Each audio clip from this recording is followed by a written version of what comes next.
Hey everybody, welcome to the presentation. My name is Trevor and we are recording on eBay today. Specifically, knowing that it's mid-October right now, we're trying to prep all of you guys for the holidays.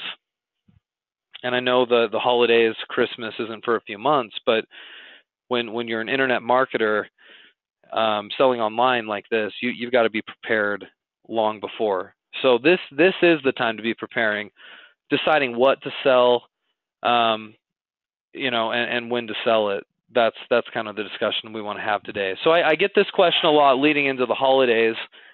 What is it I should be listing? If you've been in October before doing retail sales, a lot of you maybe are doing more Halloween geared items, which is great.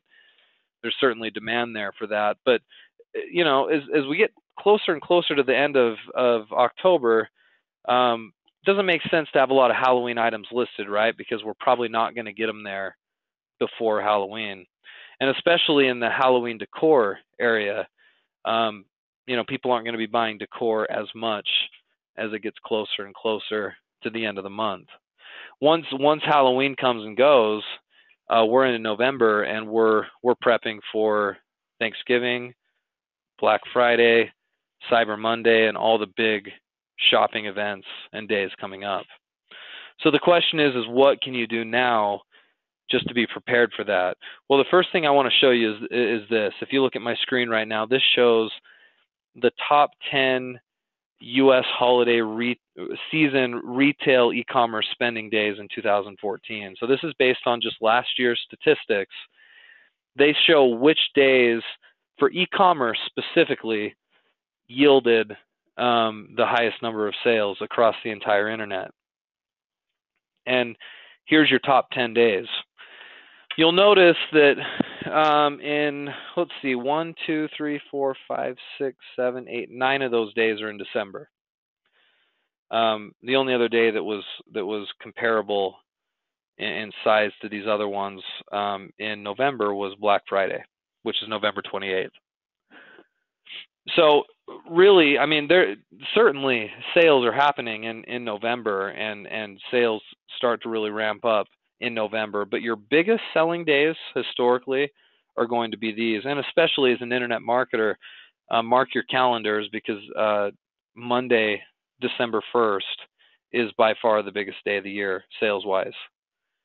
Twice as much as some of those busy days in December. You see that December 3rd, December 11th, December 10th, December 16th, all around $1 billion in sales. You can see right here on Cyber Monday, December 1st, it's upwards $2 billion. So it's almost double, right? So, and then Tuesday, December 2nd is the second biggest day.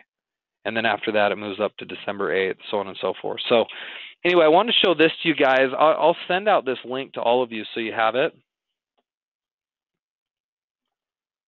I wanted to make sure you guys were aware of the days that are most popular.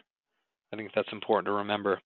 Now, couple of things real quick. One is I want to show you this link as well, and I'm going to send this out to all of you guys too. You guys should all get these links coming through. This is according to eBay in their research. This is their 2015 holiday hot list, they call it.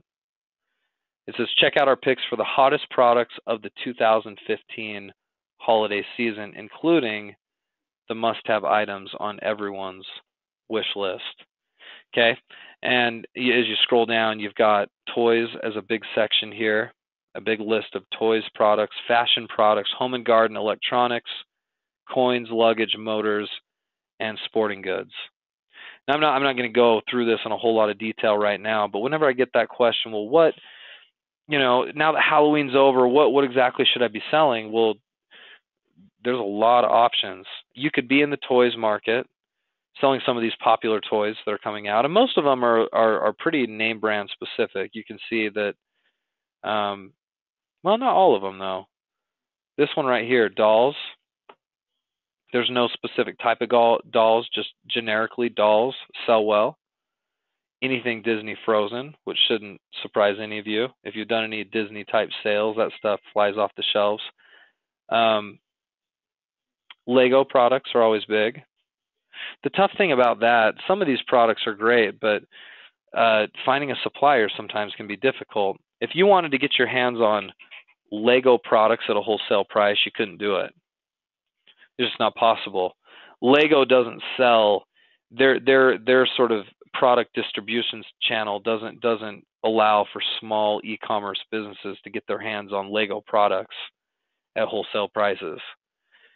If you want to work with Lego directly from an e-commerce standpoint, you have to do it through some type of an affiliate program. And I can show you what I mean. Some products are just like this. Let's see if I can find their affiliate program. Here it is right here. Guys, what's the difference when I'm talking about an affiliate program versus a drop shipping program? What's the difference between the two?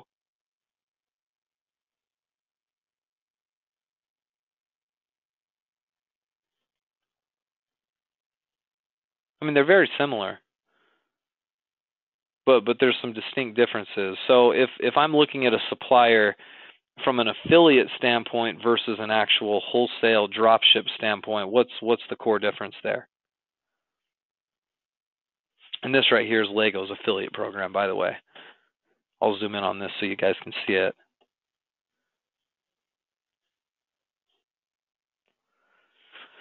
Yeah, it's more of a. Here's the difference. If you're doing drop shipping, you are actually selling the product yourself on eBay or on a website, and you're collecting the full price and then forwarding the order to your supplier and then buying it from them at a wholesale price, right? That's traditionally what drop shipping would be. You're on eBay selling a Lego set for $100. Let's say you can get it from a retailer for $75. It sells for $100. That $100 goes to you. You go buy it for $75 and have the supplier ship it out. You're left with $25. But of course, we got to take out eBay fees and stuff, right? That's drop shipping. Now, affiliate marketing is a little bit different, right? If you look at a Lego's affiliate program right here, you'll see some of the terms. Let's just read through it a little bit. It says we offer. It says a 3% commission. The average sale is $123. They have a low return rate, no monthly minimum. Individual links to over 600 products with merchandiser feed. So basically what they're saying is Lego's going to provide you with links, banner links, text links, links that you can post online that if somebody will click on that link and head over to Lego, it'll send them directly over to Lego.com. And what Lego's saying is on average, when somebody buys from them, you're looking at about $123 for the average customer that comes to Lego.com on a referral.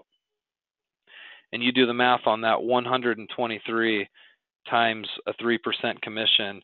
Your average on sending a customer over to Lego and buying, you're probably going to make $4 on it if somebody buys something on average. So it's basically just a referral program. That's what affiliate programs are. You're getting access to a partnership with Lego where you can refer you can refer people online over to it. Now, what does that have to do with eBay? Well, you can't really do much affiliate marketing on eBay. This would be more for use on a blog or use on a website. But I share this with you just because you guys that are looking through this list, some of these types of drop shippers from a wholesale standpoint won't be available.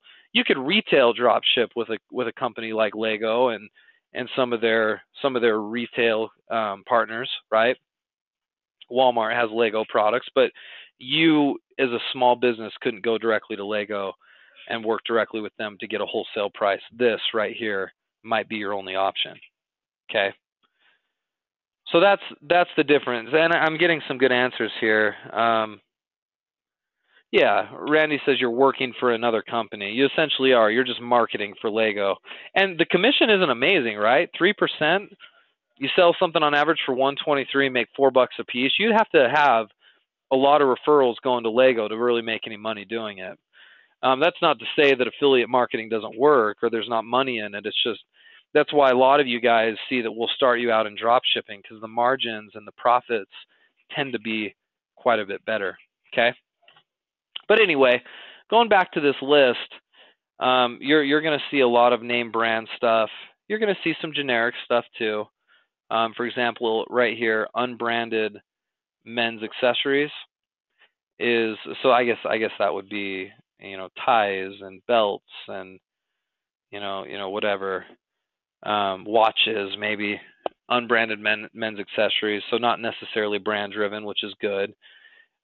Shoes, and you've got tablets, electronics. Anyway, so if you want to get a little bit of inspiration for what eBay thinks is going to work. And by the way, Michelle, I already sent you guys this link.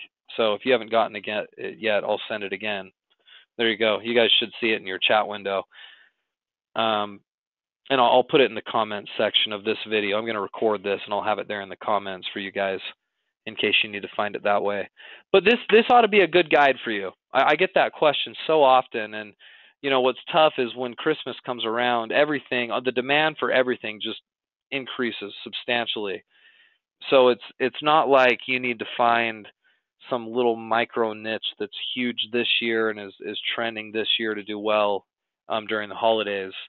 There's some of the same stuff that shows up every single year. G.I. Joe products, right? Hot Wheels under toys. Every single year is here.